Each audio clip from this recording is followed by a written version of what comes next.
इस वीडियो में हम समझेंगे ऑल्टरनेटिंग करंट। जैसा कि हम जानते हैं, जब भी किसी वायर या कंडक्टर से इलेक्ट्रॉन्स फ्लो करते हैं तो उस कंडक्टर में करंट क्रिएट होता है। इस करंट की डायरेक्शन इलेक्ट्रॉन्स के अपोजिट डायरेक्शन में होती है। इलेक्ट्रॉन्स फ्लो करने के लिए हम वायर के एक एंड को बैटरी के पॉजिटिव टर्मिनल से और दूसरे एंड को नेगेटिव टर्मिनल से कनेक्ट करते हैं। हम देखते हैं कि इलेक्ट्रॉन्स नेगेटिव टर्मिनल से पॉजिटिव टर्मिनल की ओर फ्लो कर रहे हैं और करंट पॉजिटिव से नेगेटिव की ओर फ्लो करता है। जब करंट एक ही डायरेक्शन में फ्लो करता है और टाइम के साथ करंट की डायरेक्शन चेंज ना हो तो उसे डीसी करंट या डायरेक्ट करंट कहते हैं।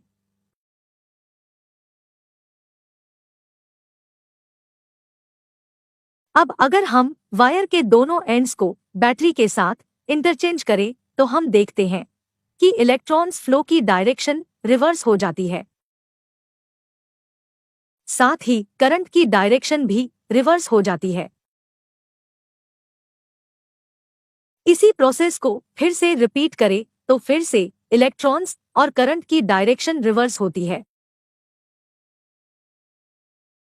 अब अगर हम इसी प्रोसेस को बहुत कम टाइम में रिपीट करें तो करंट की डायरेक्शन कंटिन्यूसली चेंज होती रहती है। जब करंट की डायरेक्शन कंटिन्यूसली चेंज हो तो उस करंट को ऑल्टरनेटिंग करंट कहते हैं। लेकिन बैटरी की मदद से करंट की डायरेक्शन बार बार चेंज करना पॉसिबल नहीं है। इसीलिए हम ऑल्टरनेटिंग करंट जनरेट करने के लिए एसी जनरेटर का यूज करते हैं।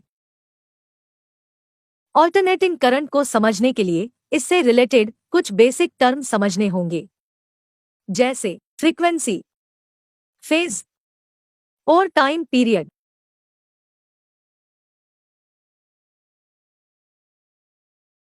अब मान लीजिए कि एक एसी जनरेटर है जिससे एक बल्ब को वायर के थ्रू कनेक्ट किया गया है। हम देखते हैं कि वायर में करंट की डायरेक्शन कंटिन्यूसली चेंज हो रही है, जिसके कारण बल्ब की ब्राइटनेस कम और ज्यादा होती रहती है। लेकिन प्रैक्टिकली हम ऐसा होते हुए नहीं देख पाते क्योंकि ये प्रोसेस बहुत हाई स्पीड पे होता है।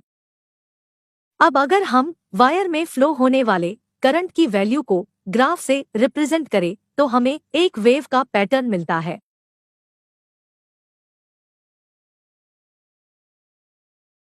जब करंट वायर में फ्लो होना स्टार्ट होता है तो करंट की वैल्यू इनिशियली 0 होती है।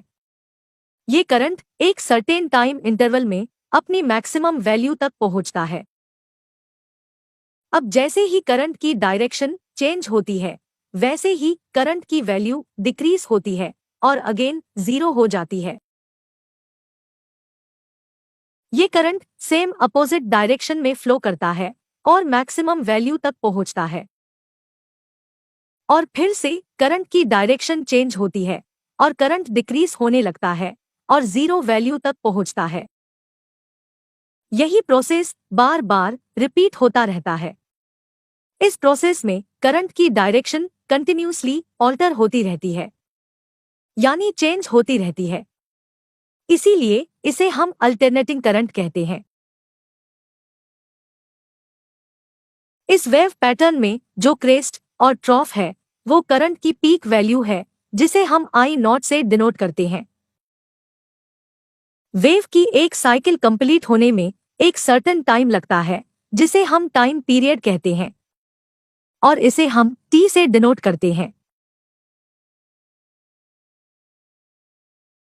ये वेव एक सेकंड में कई साइकिल कंप्लीट करता है और एक सेकंड में जितनी साइकिल कंप्लीट होती है उसे हम फ्रीक्वेंसी कहते हैं। इस फ्रीक्वेंसी को हम न्यू से डिनोट करते हैं। अल्टरनेटिंग करंट को हम कुछ इस तरह से रिप्रेजेंट कर सकते हैं, जिसमें आई किसी भी पर्टिकुलर टाइम पे करंट की वैल्यू है और आई नॉट करंट की पीक वैल्यू है। इस इक्वेशन में ओमेगा एंगुलर फ्रीक्वेंसी है जिसकी वैल्यू 2 पाई बाई टी होती है। इस इक्वेशन में t टाइम पीरियड है जिसमें एक साइकिल कंप्लीट होती है। अल्टरनेटिंग करंट को हम साइन और कॉस की फॉर्म में रिप्रेजेंट कर सकते हैं।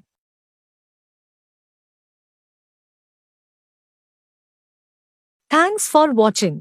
अगर आपको हमारा ये वीडियो अच्छा लगा तो ऐसे ही और वीडियो देखने के लिए चैनल को सब्सक्राइब करें, वीडियो को शेयर और लाइक करें। तो मिलते हैं